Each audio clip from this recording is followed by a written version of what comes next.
You ever wake up one morning to realize your land, your legacy, your blood-earned property, has a mansion standing on it that you didn't build? Yeah, that happened to me, and not just any mansion. A sprawling estate with marble pillars, for garages, a koi pond, and the smug face of an HOA president waving to her neighbors from a balcony that didn't belong to her. But here's the part that will really make your blood boil. She knew it wasn't her land. She just thought I wouldn't fight back. She was wrong. My name's Ray, and this is how I reclaimed everything that was mine. And burned the paper. Empire she built right in court.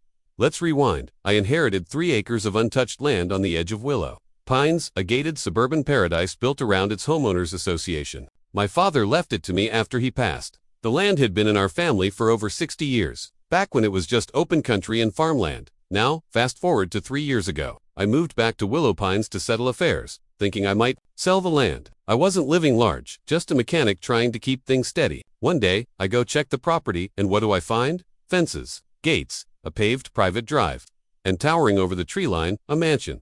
I thought I'd lost my mind. I marched up the driveway like a man possessed. The security guard at the gate tried to stop me, but I wasn't hearing it. I shoved the deed in his face and told him this land was mine.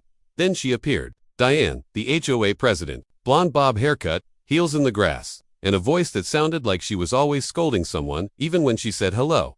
I said, "What is this?" "This is my property." She smiled, and said, "Oh, there must have been a clerical error. A clerical error. No apology, no shock, just this cold, calm tone, like she was doing me a favor by speaking at all. "You can talk to the HOA legal board if you'd like," she said, turning her back on me like I was an annoying neighbor asking to borrow a rake. But I wasn't some random guy. I had the original deed, my father's will, county records. I wasn't just angry, I was furious. And that fury sparked a fire that would burn her little HOA kingdom to the ground. First, I called the county assessor's office. Turns out, 2 years ago, Diane expanded her property using what she called a boundary variance. "A what?" I asked. They said she filed for a boundary change using documents that magically excluded my land. Someone fudged the paperwork. She filed fake documentation with the planning department. Classic white-collar fraud.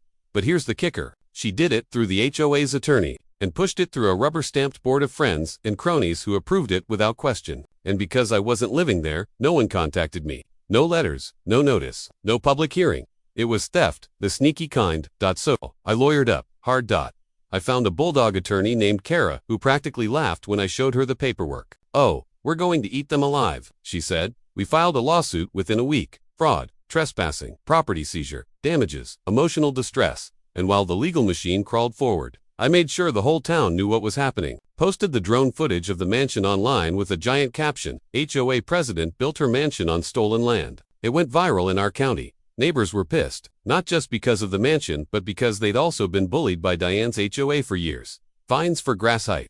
Complaints about mailbox colors.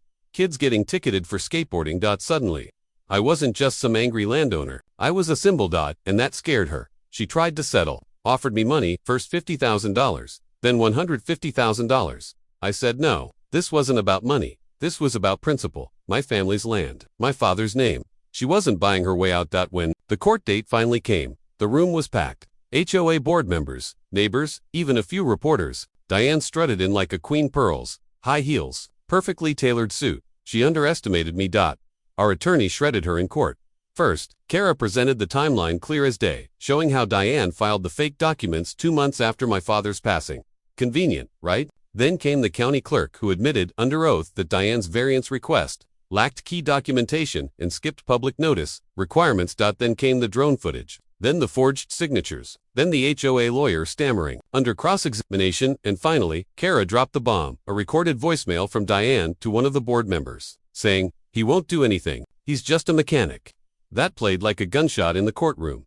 The judge, he didn't just side with us, he obliterated her. He ruled that Diane knowingly and fraudulently seized private property, awarded me full rights to the land, demanded immediate demolition of all structures built past the legal boundary, and fined the HOA $950,000 in damages and legal costs.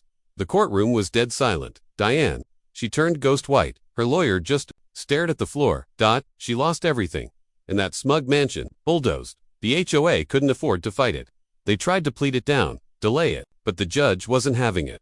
That land was mine, and justice wasn't just served, it was scorched onto the record. After it all, I stood on that land again. Just me, the trees, and the wind. No fences, no koi pond. Just peace, and What? I decided to keep it. I built a small cabin, one my father would have loved. Simple, quiet, honest, and every time I watch the sunset from that porch, I remember something. Don't ever let anyone take from you what you earned. Even if they hide behind rules, titles, or fancy pearls, the truth always wins, especially when you fight with everything you've got.